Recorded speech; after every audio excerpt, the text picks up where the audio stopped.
और जयपुर में खान मंत्रालय की ओर से आयोजित कार्यक्रम रेटिंग पुरस्कार समारोह आरआईसी में कार्यक्रम का आयोजन हो रहा है। केंद्र कोयल खान मंत्री और सीएम भजनलाल शर्मा वहां पर मौजूद हैं। लाइव हम आपको तस्वीर दिखाएंगे। अब कार्यक्रम में प्रदेश के खनिज संसाधनों पर चर्चा हो रही है। क्या कुछ कह रहे हैं, सुनाते हैं आपको।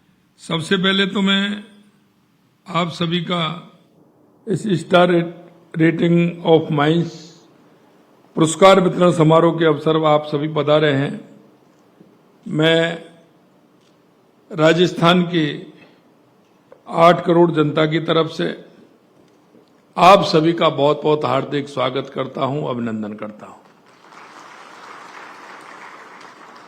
निश्चित रूप से हम सौभाग्यशाली हैं कि यह कार्यक्रम हमारे राजस्थान के अंदर हो रहा है और एक साथ आप सभी से मिलना भी हो रहा है। आप वो लोग हैं जो हमेशा आपके हर प्रदेश और देश की प्रगति में आपका बहुत बड़ा योगदान होता है।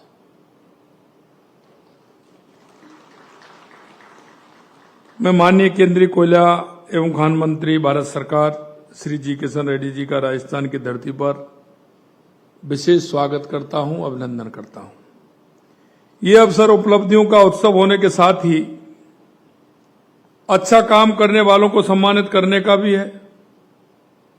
यह खनन को न केवल आर्थिक प्रगति का आधार बनाता है, बल्कि प्रकृति, पर्यावरण और समाज के प्रति हमारी जिम्मेदारी को भी बताता है। यशस्वी हमारे देश के प्रधानमंत्री श्री नरेंद्र मोदी जी का कहना है कि आज भारत दुनिया के सामने एक उदाहरण प्रस्तुत कर रहा है। अर्थव्यवस्था, परिस्थिति की दोनों एक साथ चल सकते हैं, आगे बढ़ सकते हैं। भारत ने यह रास्ता चुना है। खान मंत्रालय भारत सरकार द्वारा शुरू की गई स्टार रेटिंग इसी भावना का विस्तार है। यह प्रणाली केवल खनन गतिविधियों की मूल्यांकन प्रक्रिया नहीं है, यह पर्यावरण, संरक्षण और सामाजिक उत्तरदायित्व को बढ़ावा भी देता है। मुझे खुशी है कि इस प्रणाली के तहत खनन पट्टों के प्रदर्शन को वैज्ञानिकता, सतत विकास, जल प्रबंधन, वृक्षारोपण, सामाजिक उत्तरदायित्व जैसे महत्वपूर्ण मापदंडों पर आंकना शुरू किया है। वर्ष 2023-24 के लिए स्टार रेटिंग पुरस्कार विजेताओं को मैं हृदय से बधाई देता हूं। आपने यह सिद्ध कर दिखाया है कि उत्पादन और पर्यावरण संवेदनशील साथ साथ चल सकते हैं। आपने पर्यावरण की रक्षा के, जल संरक्षण और स्थानीय समुदायों के विकास में भी महत्वपूर्ण योगदान दिया है। मैं अगर राजस्थान के बारे में मैं कहूं तो राजस्थान न केवल अपनी सांस्कृतिक विरासत और प्राकृतिक सौंदर्य के लिए जाना जाता है, बल्कि खनिज संपदा के क्षेत्र में देश में अग्रणी है। और ये बात मैं इसलिए कहना चाहता हूं कि राजस्थान को खनिजों का संग्रहालय कहा जाता है। राज्य में लगभग 85 प्रकार के धात्विक और अधात्विक खनिज उपलब्ध हैं, जिनमें से लगभग 57 खनिजों का दोहन किया जा रहा है। हमारे राज्य में उत्पादित खनिज देश के कुल खनिज उत्पादक मूल्य का 12% हिस्सा है। खनन क्षेत्र प्रदेश की जीडीपी में भी अपनी महत्वपूर्ण भूमिका निभाता है। मुझे ये बताते हुए गर्व है कि और अनुभूति भी हो रही है कि राजस्थान में खनिज ब्लॉकों की नीलामी के क्षेत्र में भी अभूतपूर्व प्रदर्शन किया है। राजस्थान प्रधान खनिज के खनन पट्टों की नीलामी में शतक लगा चुका है। इसके अलावा अप्रधान खनिज के 960 एवं क्वारी के 137 प्लॉटों का सफलतापूर्वक नीलाम की जा चुकी है। मैं बताना चाहूंगा कि संपूर्ण भारत में जहां भारत खनिज के 500 ब्लॉक ही आवंटित हुए हैं, वहीं अकेले राजस्थान ने देश के 20% से अधिक यानी 100 से अधिक ब्लॉक आवंटित करने का कीर्तिमान भी बनाया है। हमारी इस उपलब्धि के लिए भारत सरकार के खान मंत्रालय ने 20 जनवरी 2025 को कोडार्क ओडिशा में आयोजित राज्य खनन मंत्रियों के तीसरे सम्मेलन में खनिज ब्लॉकों की नीलामी में अनुकरणीय प्रदर्शन के लिए राजस्थान को प्रथम पुरस्कार से सम्मानित भी किया है। प्रदेश में गत सरकार के समय 2023-24 में माइनिंग रॉयल्टी के रूप में राजस्व 3% बढ़ोतरी के साथ में 7,460 करोड़ रुपए रहा, जबकि हमारे प्रयासों से 2024-25 में रॉयल्टी का राजस्व 9,228 करोड़ रहा, जो गत वर्ष से 24% अधिक था और खान विभाग के इतिहास में रॉयल्टी राजस्व का एक रिकॉर्ड भी था। और मैं आपसे इसलिए कहना चाहता हूं, आप इस क्षेत्र के बहुत ही अनुभव रखने वाले हो। आप अपने क्षेत्र में एक विशेष दर्जा आपको प्राप्त है कि इस क्षेत्र में आपका अनुभव है, और इसलिए मैं आप सभी से आह्वान करना चाहता हूं। और वो मैं इसलिए करना चाहता हूं कि राजस्थान वो राज्य है, क्योंकि राइजिंग राजस्थान जब हमने किया तो मेरे को जापान जाने का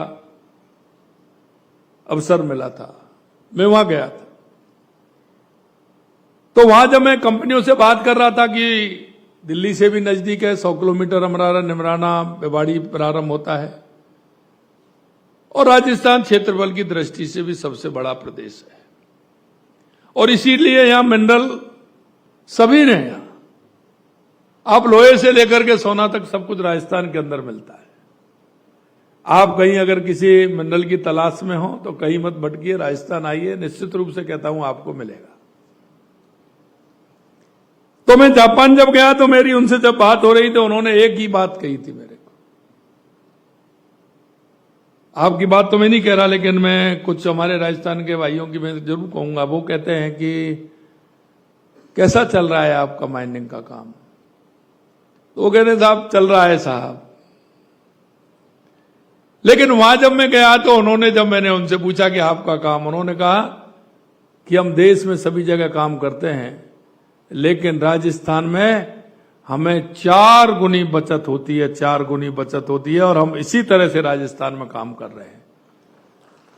और इसीलिए मैं आप सभी से कहना चाहता हूं, राजस्थान आइए, आपको सभी तरह की सुविधा भी मिलेंगे, आपको माइनिंग करने में किसी तरह की परेशानी नहीं होगी, और मैं कहना चाहता हूं कि समय की आपकी बचत होगी।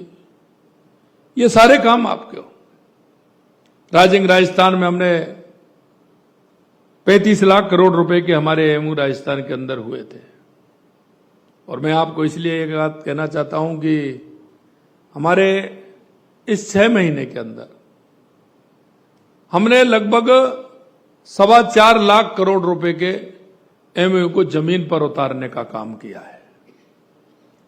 ये राजस्थान के इतिहास में पहली बार कि इतने कम समय में, और हमने कहा है कि हमारा हर दिसंबर में हम उसकी पूरी मॉनिटरिंग करेंगे, तो ये काम भी हमारा होने वाला है।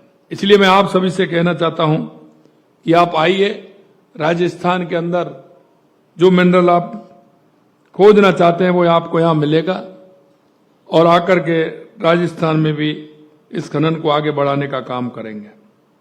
हमारी सरकार ने अवैध खनन पर भी कार्रवाई की है, और हम कह सकते हैं कि जीरो टॉलरेंस की नीति हमने अपनाई है, उसके लिए भी हम काम कर रहे हैं। हमारे विशेष अभियान भी हमने इसमें चलाए हैं।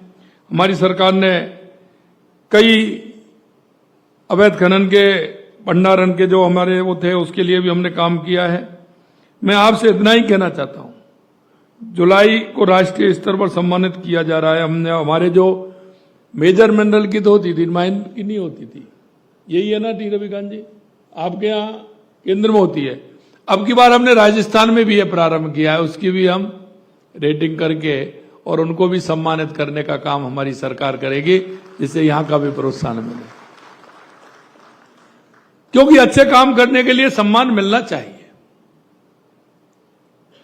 क्योंकि उसके जीवन में बदलाव आता है, लेकिन वो राज्य को एक अच्छी रेवेन्यू देने का भी काम करता है। और अगर वो ठीक प्रकार से करता है और उसकी रेवेन्यू अगर बढ़ती है तो राज्य के अन्य कामों में उसका सहयोग होता है। राज्य के उन गरीब लोगों को जिनको आवश्यकता है, जो आज भी अंतिम पंक्ति में खड़े हैं, आप देख नहीं सकते कि आपके काम करने से कितने लोगों को रोजगार मिल रहा है, उनको सुविधाएं मिल रही हैं, हमारी सरकार की योजनाओं का लाभ मिल रहा है।